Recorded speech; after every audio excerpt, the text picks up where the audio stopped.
Welcome, welcome. So today I want to talk to all of you Poke fans and maybe new to JRPGs, RPG players about the Atelier series.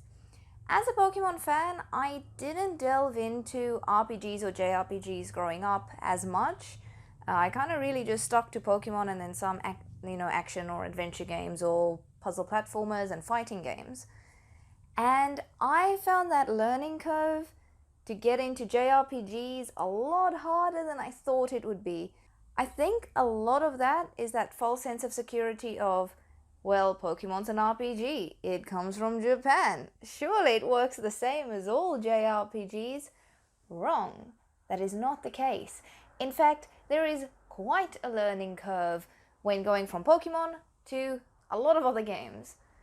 So yes, we complain about the hand-holding in Pokemon, but wow, a lot of JRPGs could do with a lot more of it.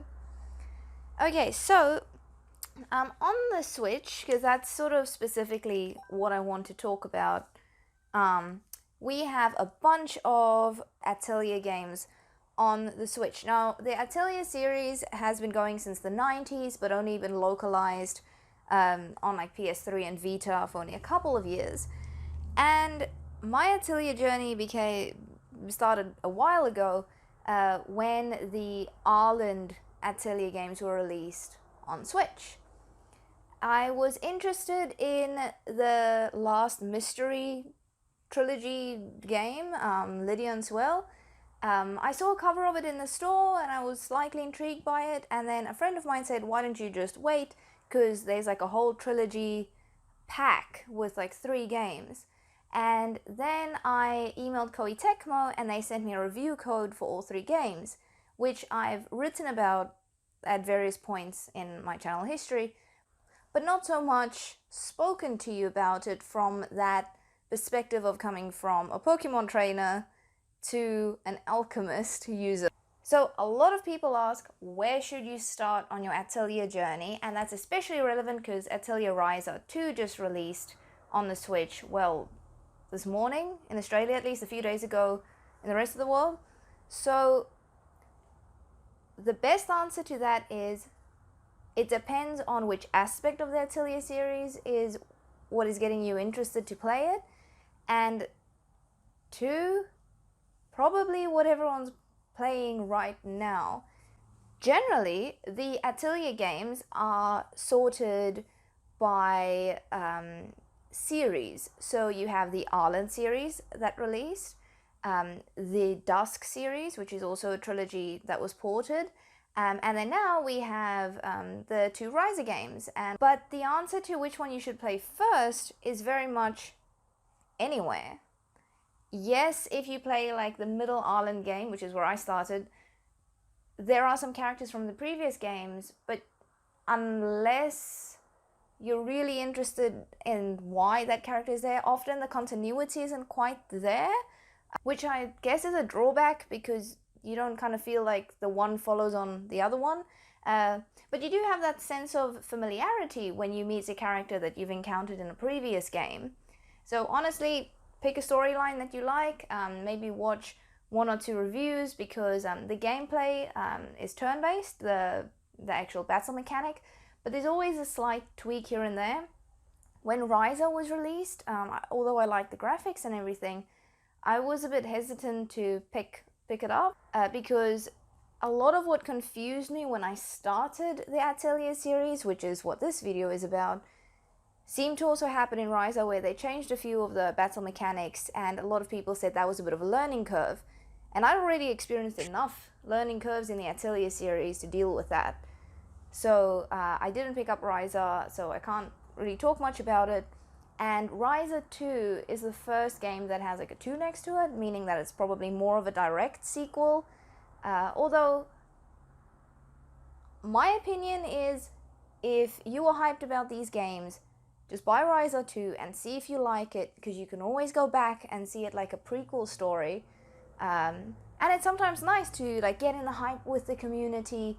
And I really think the best place to start is often just whatever game has just been released.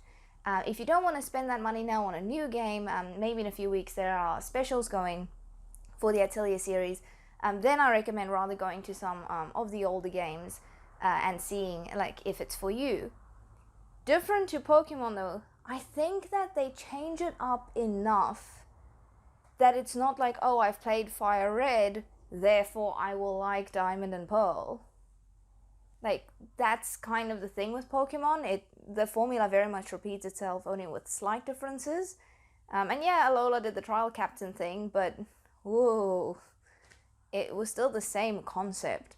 And I love that about Pokemon, but that does make it difficult to recommend a specific Atelier game. To me, the Dusk and the Arland series in the original form before Atelier Lua came out, because they were two different trilogies, and then this is the fourth of the Arland games. But those 6 games were very much that PS3 era. You can see a little bit, because I think some of them started coming out on PS4, how the graphics changed. I didn't play a lot of games on the PS3, so I was not used to that very like faded, dull background within the vibrant characters, and it really bothered me.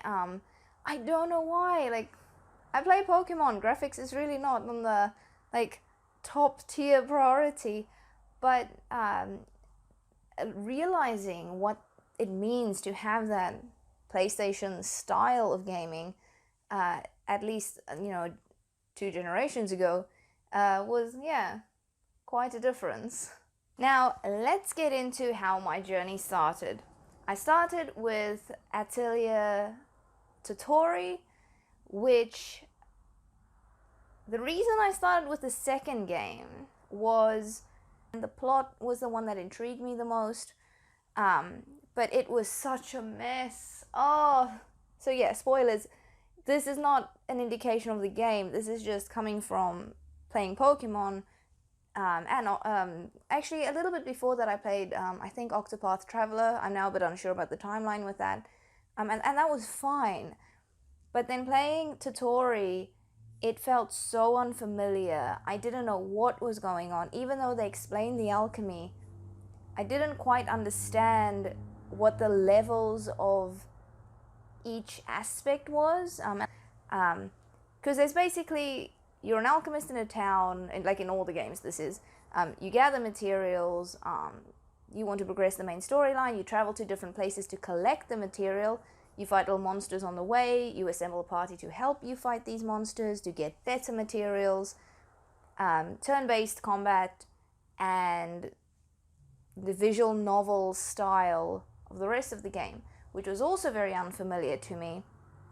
And I didn't know if I quite liked that aspect because I wasn't a big visual novel player either.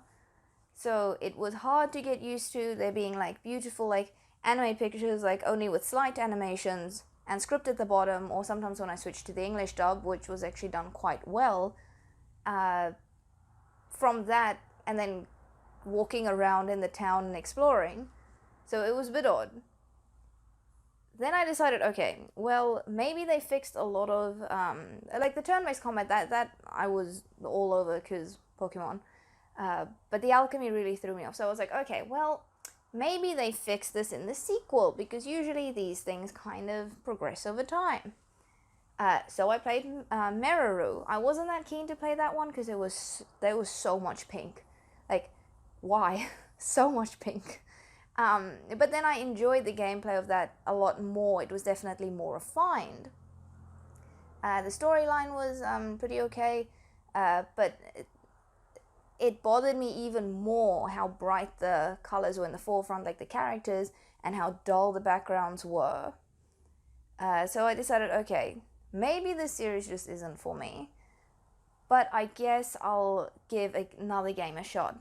Then, for some reason, before I went back to Rorona, I got a review code for Nelke, the legendary alchemist, and I think that's also what spoiled my experience. Is as soon as I start playing the one game, then another game is announced, or another game is coming out. So if you can get into the series, it's awesome, because they regularly release games, and they're at a decent quality, so there's a win-win for that. So I played Nelke the Legendary Alchemist, which isn't in any of the trilogy series. It's a side spin-off that sort of celebrates a lot of the characters from the previous games. The only issue is that it has like a farming aspect, and the gameplay, the turn-based combat, you can effectively forward. You don't have to do it. Traveling, you don't have to do it. You just play forward. And I know Ursha Gaming had, because she's a big Atelier fan, she just hated that game. She's like, this is not an Atelier game. And I respect that. I really enjoyed it because I played it between like studying for exams, and then when I took a break, I would just kind of putter around because the graphics were beautiful. My only big problem with it was because it was such a casual game, it wasn't dubbed in English.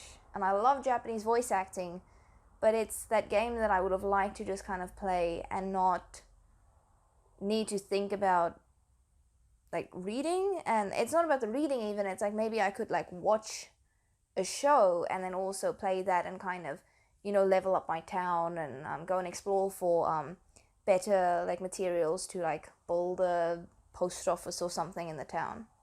And so that was my big qualm with Nelke. And then Lulua was announced, which is this one. And I didn't even apply for a review code because I'm like, I really just want to get properly into the Arland series. And now they've announced a fourth game in this previous Wars trilogy. And it's too much. It is too much. So I went traveling. This was obviously not last year.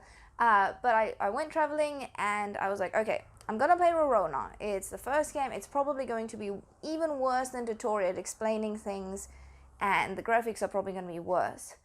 And you wouldn't believe, but I really enjoyed my experience with Rorona.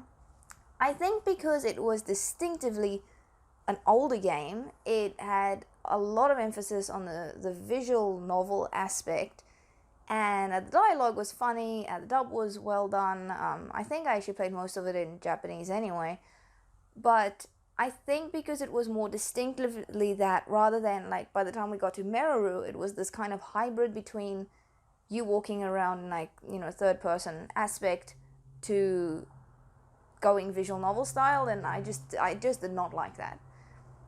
So I like that in Rorona, and I didn't find it confusing.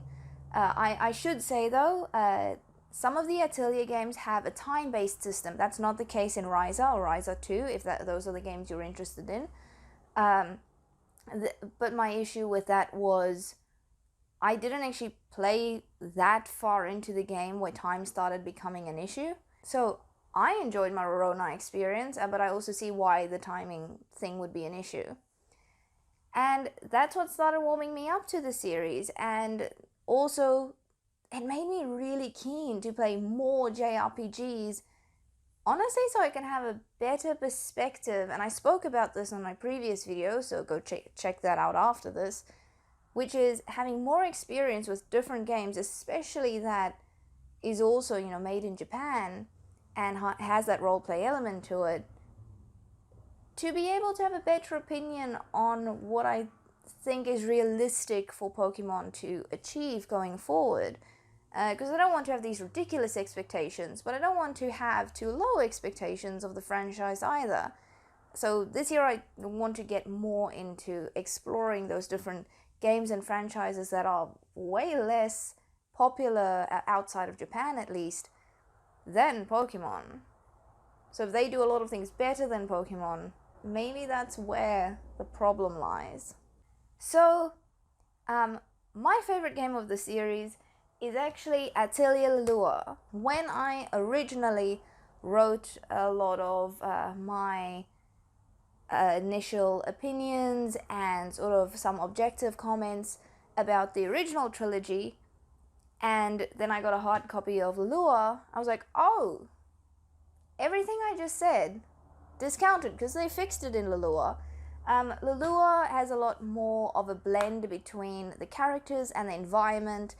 There's no visual novel aspect to it. The characters just talk to each other while you're moving around, like in that third person aspect. It's good comedy again, very slice of life. It doesn't have an English dub, which doesn't bother me too much, but I guess that is like all the other games. Well, no, most of the other games, at least when they were on PS3, were localized. and that was a big selling point to sort of gain a little bit of popularity. And a lot of JRPGs, because you put so many hours into it, and some of it is grinding, that it is nice if there's voice acting. I say this, I play Pokemon that's completely script based, so I don't know if that's necessarily a bad or a good thing. You decide. So I really like Lulua. That is my Atelier journey, and I hope you learned something from a different series if you were interested at all. The games are generally a bit on the pricier point than what we're used to in Pokemon. There are a lot of hours of content in it, the graphics are beautiful, the music is usually lovely, and they do go on special on the Switch. I know they went on like crazy Steam sales at the start of last year. Yeah, at the start of last year.